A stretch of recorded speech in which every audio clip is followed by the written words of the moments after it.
नागिन का बदला। ये कहानी एक छोटे से गांव की है जहां का नाम था नागद्वीप।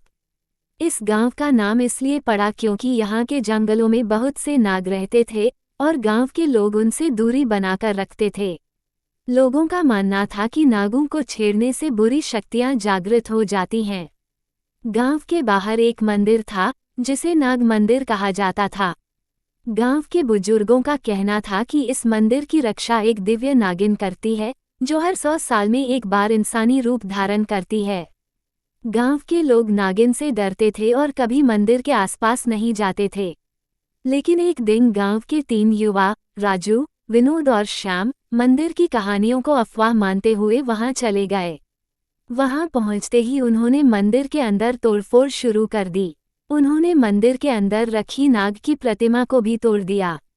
जैसे ही उन्होंने प्रतिमा तोड़ी, मंदिर के अंदर से एक तेज चीख सुनाई दी। अचानक चारों ओर घना अंधेरा छा गया और मंदिर हिलने लगा। तीनों युवक डर के मारे भागने लगे, लेकिन तभी एक भयावह आवाज उनके पीछे गूंजी। जब उन्होंने पीछे मुड़कर देखा तो एक विशाल नागिन उनके पीछे थी, जो अपनी लाल लाल आंखों से उन्हें घूर रही थी। नागिन की फुफकार से जंगल में आग लगने लगी।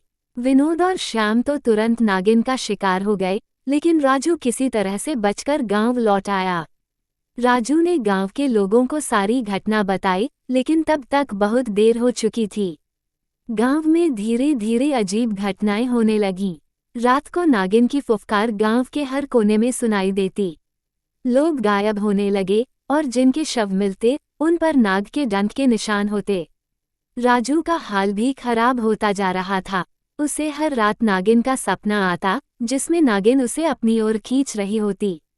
गांव के बुजुर्गों ने उसे बताया कि नागिन बदला लेने आई है और उसे तभी चैन मिलेगा जब राजू मंदिर जाकर नागिन से माफी मांगे।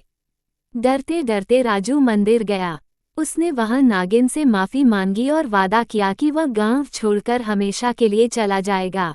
नागिन ने अपनी डरावनी आवाज में कहा, तुम्हारे कारण मेरे प्रिय को अपमानित किया गया है। माफी से तुम्हारा पाप नहीं धुल सकता। अब तुम्हें भी उसके साथ जाना होगा।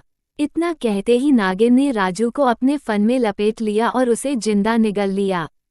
राजू की चीखें पूरे जंगल में गूंज उठीं, लेकिन उसे बचाने वाला कोई नहीं था।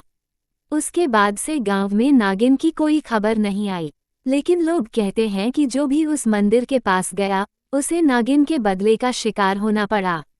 सीख: प्रकृति और उसकी शक्तियों के साथ खिलवाड़ नहीं करना चाहिए, वरना उसका अंजाम बहुत भयावह हो सकता है।